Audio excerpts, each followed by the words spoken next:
Assalamualaikum warahmatullahi wabarakatuh. Nah, lanjut lagi bersama saya Muhammad Firdaus.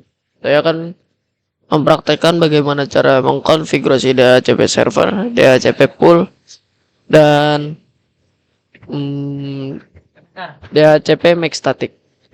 Ya, langsung kita buka menu inbox biar tidak terlalu lama. Kita hapus dulu di sini. DHCP server itu berfungsi untuk mendistribusikan IP dari IP yang dipasangkan di router untuk disalurkan ke klien yang terhubung dengan router. Seperti biasa, kita buka di sini ada yang namanya fitur IP DHCP server. Kita buka, kita add di sini. Maaf, bukan di add, di DHCP setup. Arahkan ke R3, bukan ke, ya terserah sih mau kemana aja.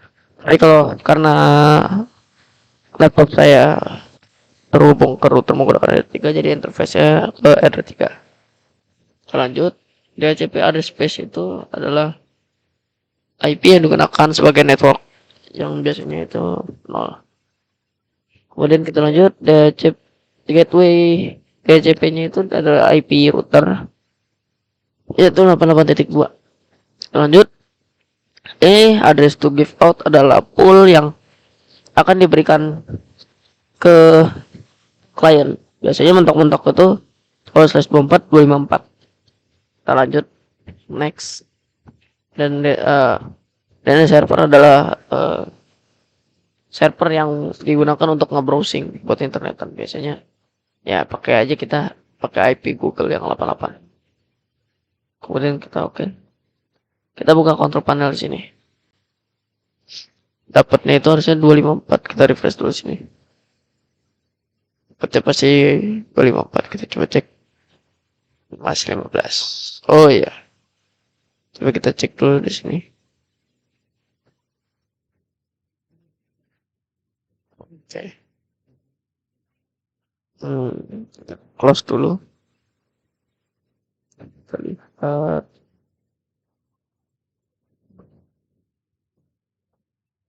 Sekarang kita lihat di kontrol apa ini?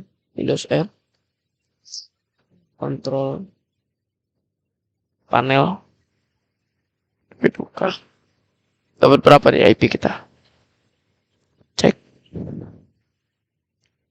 Nah, ya, kita dapat yang 15 dari 254. Dia random. Biasanya dapatnya dari kalau nggak yang terakhiran ya, atau enggak random, tapi tetap di satu range di /24 itu.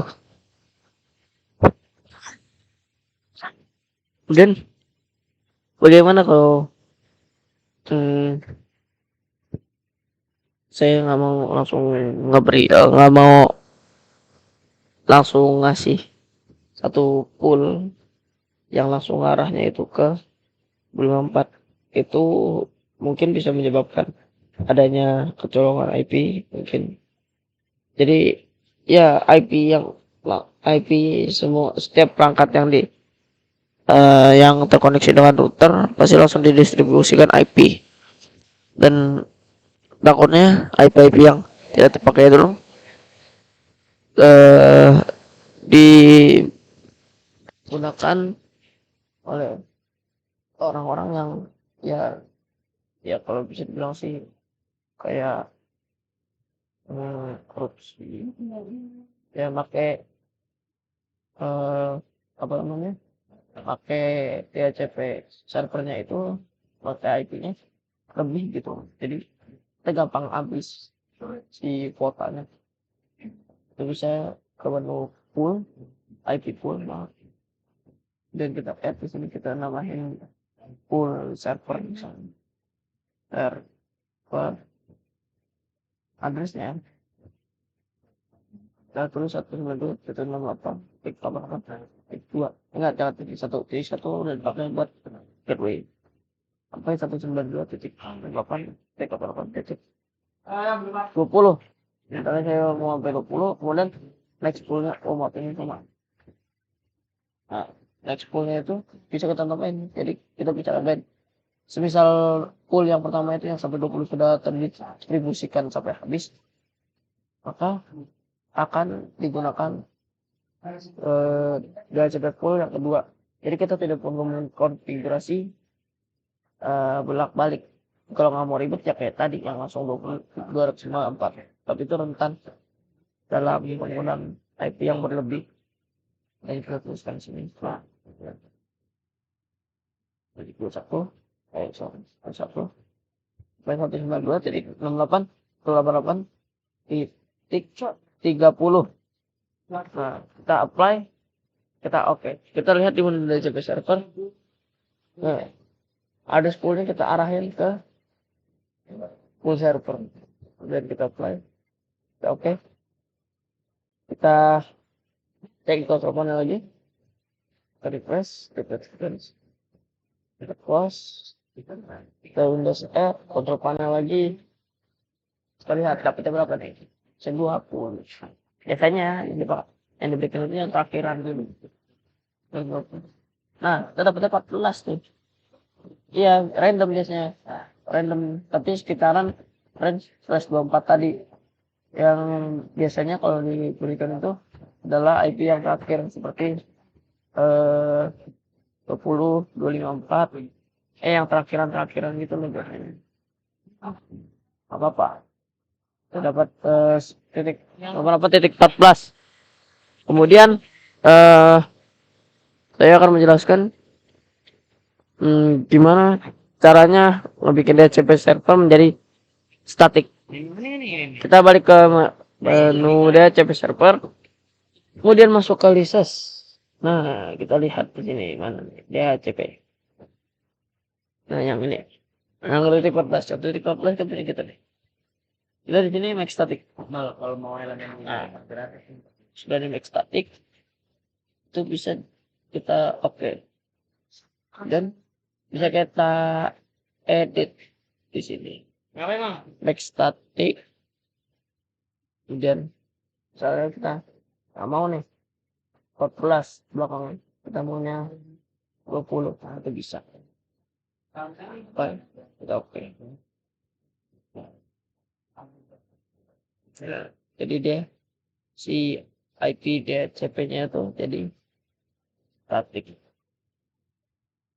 Kita oke, terus kita cek control panel.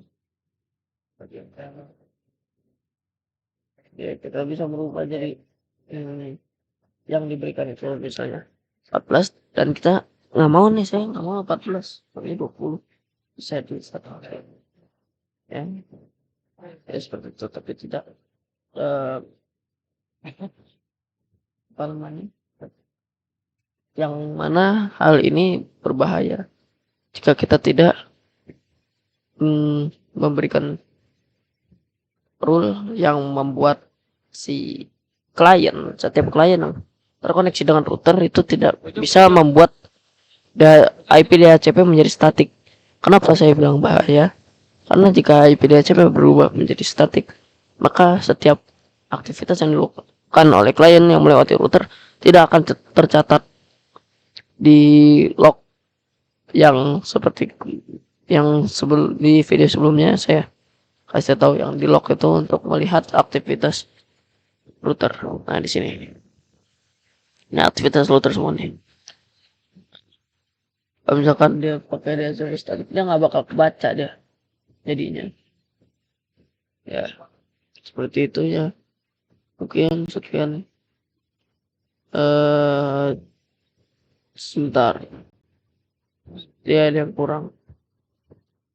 Oh iya, ada yang kurang. Saya tambahkan lagi di sini itu tabel ARP ya.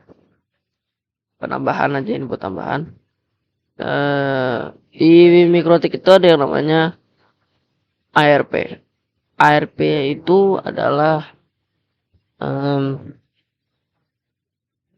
fitur yang mencatat, yang tugasnya itu adalah mencatat informasi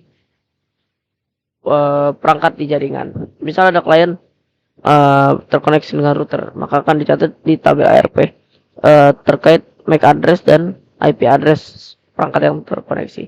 Kenapa?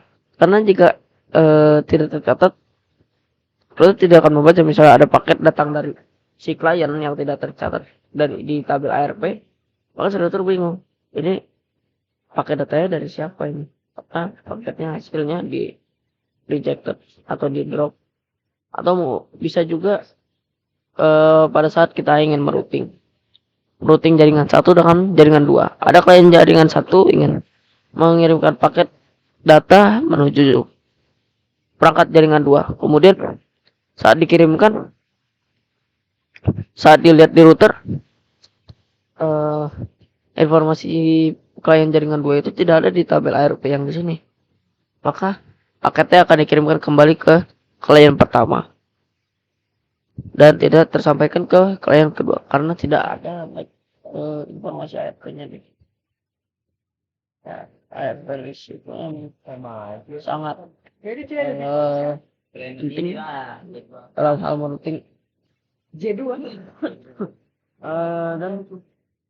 dan ARP ini juga yang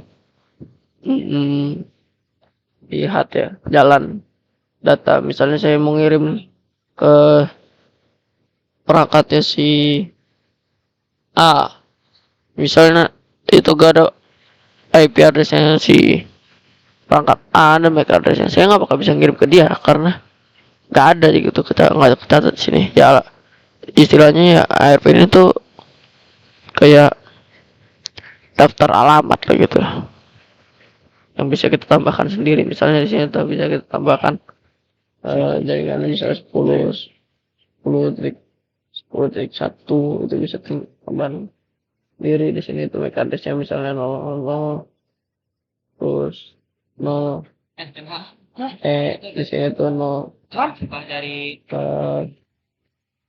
5C misalnya. Ini kita tulis aja ya, sesuaikan dengan perangkat kalian lah gitu. Kita tulis lagi di sini apa 07 misalnya, kemudian di sini itu 7B dan 00 terus dan seterusnya. Itu disesuaikan saja, dan itu tadi juga disesuaikan aja karena jika yang kalian pakai. Nah, dari remove aja karena tidak ada remove.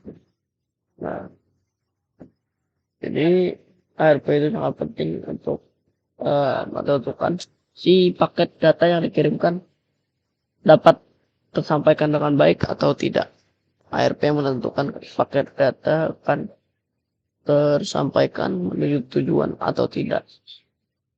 Nah, kemudian kita lihat bagaimana cara mungkin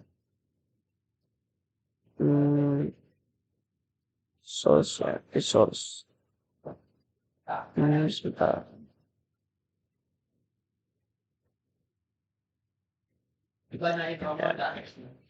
Jadi setiap router itu memiliki spesifikasi yang tersendiri-sendiri. Bagaimana cara kita melihat spesifikasi router? Itu bisa kita buka sistem dan resource.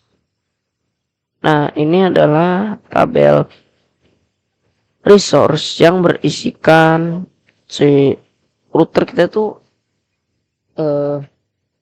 memorinya berapa sih yang masih ada, total memori yang terpakai berapa, CPU-nya yang spek apa, frekuensinya berapa gitu. Bisa kita lihat di sistem, kemudian kita pencet resource. Buka lah ini. Jadi misal kita mau upgrade ya, kita lihat nih arsitekturnya itu kita sesuaikan yang MapsDB.